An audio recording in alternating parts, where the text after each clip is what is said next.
इस किले पर पहुंचने के बाद पता चला कि ये किला इतना आसान तो नहीं है। किले पर आप पहुंच भी जाओगे तो इसका दरवाज़ा ढूंढना बेहद टिपिकल। हम इस किले के चारों तरफ घूमे, जब चौथी साइड जाकर पहुंचे तो दरवाज़ा दिखाई दिया। लेकिन असली राज इस किले का तो अब शुरू होता है, जब हम इस किले के अंदर गए तो बीच में कुछ ऐसी चीज़ दिखाई दी जिसकी सीढ़ियाँ नीचे जा रही थी। नीचे जाने के लिए उत्साहित था, आखिर इसमें ऐसा क्या है। लेकिन हमारे साथ गया आदित्य, जो इसी गांव का लोकल निवासी था, उसने हमसे कुछ कहा। बताओ सही, जानवर का पानी भी नीचे। हालांकि इन सब चीज़ों का डर था, ये जानते हुए भी न जाने क्यों डर नहीं लग रहा था, क्योंकि मैंने कहीं पढ़ा था कि जिंदगी की शुरुआत वहां से होती है जहां डर खत्म होता है। तो जानवरों का खतरा होते हुए भी मैं नीचे उतर गया, और जब नीचे पहुंचा तो मैं भौचक्का रह गया। ये थी इस किले की सबसे बड़ी बावड़ी, एक पानी का स्टोरेज, और ऐसी टेक्नोलॉजी के साथ बनाया गया कि किले का पूरा पानी इसी के अंदर आता था। जब इसको देखा तो पानी अभी भी था। इस किले को तकरीबन 400 साल हो गए थे, पानी नहीं सूखा था पहाड़ पर, है ना सरप्राइज वाली बात। जब हमने इसको देखा तो तकरीबन हमें जो गहराई है वो उतनी ही नजर आई जितनी ये खाली पड़ी हुई थी, यानी टोटल 80 से 100 फीट के आसपास ये बावड़ी रही होगी। और आज भी वो टेक्नोलॉजी काम करती है जब इसमें पानी आता है। बाहर निकला तो वो जगह दिखाई दी जहां से इस बावड़ी में पानी जाता है इस किले का। ये तो पहला राज था इस किले का। अब हम बढ़ने वाले थे इसके बुर्ज में।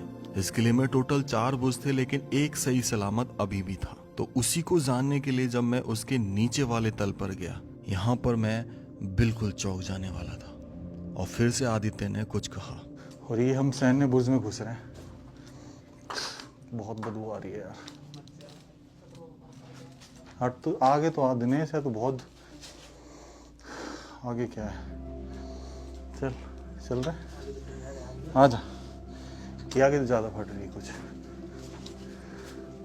बार बार आदित्य के कहना सही था, बिल्कुल सही था। कोई भी होता तो हमें कहता कि आगे मत जाओ, जानवर हो सकते हैं, और होते भी हैं। लेकिन क्या मैं यहाँ से वापस चला जाऊँ? ऐसा तो नहीं है। अगर नहीं दिखाऊंगा तो फिर क्या मतलब रहा यहाँ तक पहुँचने का। इसलिए मैंने डिसाइड किया कि मैं आगे जाऊंगा। और जैसे मैं धीरे धीरे आगे बढ़ रहा था, तभी अचानक ये होता है।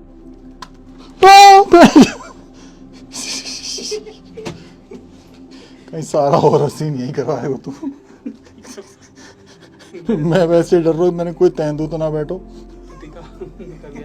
इस चमगादड़ के अटैक से हम सब डर गए थे, बहुत डर गए थे, मानो कि आत्मा बाहर आ गई हो। और फिर भी मैंने धीरे धीरे आगे बढ़ने का फैसला लिया। ये बुर्ज जो था सैन्य बुर्ज, इसमें तहखाना बनाया गया। हालांकि इसकी छत टूट चुकी थी, और ये तहखाने इसलिए बनाए गए थे कि छिपकर वार किया जा सके अगर कोई इस किले पर बुरी दृष्टि डाल रहा है तो। हम इस नीचे वाले तल से बाहर निकले, अब बारी थी ऊपर वाले तल की।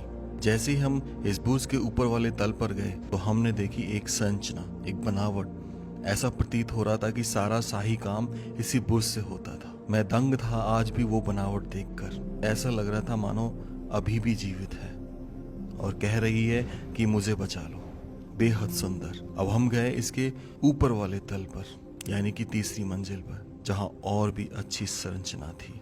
मानना पड़ेगा इस जगह को और उन लोगों को जिन्होंने ये किला बनाया, वाकई में बेहद रहस्यमय। इसके चारों बुर्ज में से सिर्फ ये बुर्ज अभी भी बचा हुआ है। इस किले में ये तो सिर्फ राज ही थे, लेकिन बीच में एक और चीज बनी हुई थी इस किले के बीचों बीच।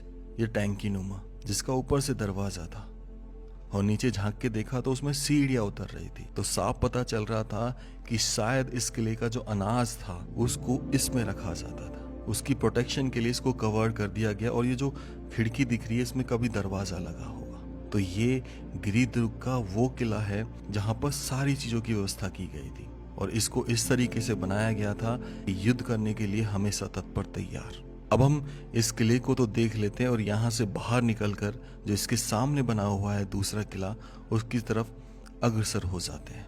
बेहद उत्साहित था ये जानने के लिए कि आखिर ये दूसरा किला किस लिए बनाया गया, क्योंकि पहली बार मैं ऐसी चीज देख रहा था कि किले के सामने दूसरा किला, और ज्यादा डिस्टेंस पर नहीं। लेकिन तभी मेरा फ़ोन स्विच ऑफ हो जाता है। आखिर ऐसा क्या था इस दूसरे किले में?